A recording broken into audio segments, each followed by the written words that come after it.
Hi అండి. ఈ 11th weekend దివ్య గారు అయితే ఎలిమినేట్ అయ్యేటువంటి ఛాన్సెస్ చాలా కనబడుతున్నాయి. దివ్య గారు వెళ్ళిపోవడానికి అంటే ఎలిమినేట్ అవ్వడానికి కారణం తనుజ గారే డైరెక్ట్గా కారణం అంటారా, లేకుంటే ఇంకేమైనా కారణాలు ఉన్నాయా అనేటివి మనం డిస్కస్ చేసుకుందాము. దివ్యాని నామినేట్ చేసింది రీతు గారండి. కానీ లాస్ట్లో తనుజ గారికి నామినేట్ అయినటువంటి అందరిలోని కూడా ఎవరినన్నా ఒకరిని సేవ్ చేయొచ్చు అనేసి మన బిగ్ బాస్ తనుజ గారికి ఒక ఆప్షన్ ఇచ్చారు. దాంట్లో తనుజ గారు దివ్యాని సేవ్ చేస్తుంది అనేసి బర్ని గారు అనుకున్నారు, ఈవెన్ కళ్యాణ్ గారు కూడా అనుకున్నారు. బట్ తనుజ గారు మాత్రము రీతుని సేవ్ చేశారు. కళ్యాణ్ వచ్చేసి తనుజని అడిగినప్పుడు దివ్యని ఎందుకు సేవ్ చేయలేదు, కారణాలు ఏంటని అడిగినప్పుడు తనుజ ఎక్స్ప్లెనేషన్ ఇవ్వడం జరిగింది.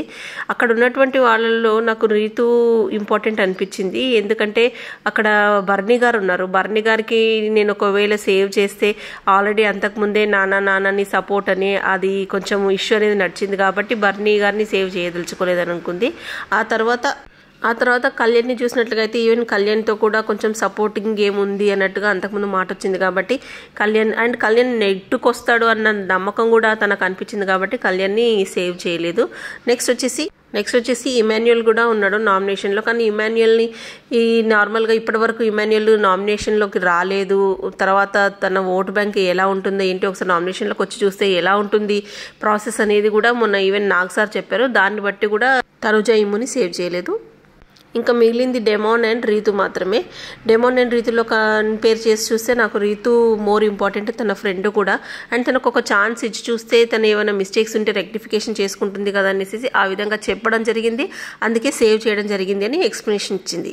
ఇప్పుడు దివ్య స్వంతంగా చేసినటువంటి మిస్టేక్స్ గురించి మనము డిస్కషన్ చేసినట్లయితే దివ్య అప్పుడప్పుడు కొంచెం డామినేటింగ్ గాను కొంచెం హార్ష్ వాయిస్ తో మాట్లాడము, అంతేకాకుండా తనుజ అండ్ బర్ని గారి మధ్యలో ఉన్నటువంటి కొన్ని ఇన్స్టెన్సెస్కి దివ్య కొంచెం ఫైర్ అప్ అవ్వడం అనేది జరిగింది అనమాట. ఫర్ ఎగ్జాంపుల్ అది మొన్న ఒక ఆటో గేమ్లో తనుజ గారు ఆడుతూ కింద పడిపోతూ నానాని కేకేసినప్పుడు బర్ని గారు పరిగెత్తునకు వెళ్ళి తనుజకి కొంచెం సపోర్ట్ అనేది చేయడం జరిగింది. అంతేకాకుండా తనుజ రీసెంట్గా క్యాప్టెన్ అయినప్పుడు క్యాప్టెన్ అయ్యింది అని తెలవంగానే బర్ని గారు వెళ్ళి తనుజాని ఎత్తుకోవడం జరిగింది. అదొకటి.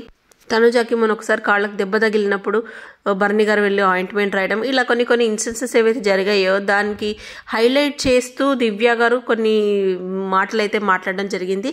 దీనివల్ల దివ్య గారికి కొంచెం వాళ్ళ రిలేషన్ పైన ఒక నెగటివ్ థాట్ అనేది ఉంది. అంటే ప్యాంపరింగ్ అనేది తనుజకే వెళ్తుంది అన్నట్టుగా దివ్య పోర్ట్రేయింగ్ చేయడం జరిగింది.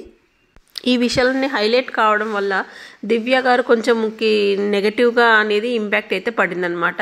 బట్ దివ్య గారు నార్మల్గా చెప్తుంటారు, నాకు మనసుకు నచ్చింది నేను చేస్తాను, నాకు ఎలా మాట్లాడాలనిపిస్తే అలా మాట్లాడతాను, నేను తప్పు మాట్లాడను. తను మాట్లాడింది తప్పు అయితే ఉండదు. కానీ కొన్ని సందర్భాల్లో కొంచెం సమయస్ఫూర్తితోటి ఏ టైంలో ఎప్పుడు ఎలా మాట్లాడాలనేది కొంచెం ఒకసారి ఆలోచిస్తే దివ్య కూడా చాలా అసలు టాప్ 5లో కంపల్సరీగా వెళ్ళే క్యాండిడేట్.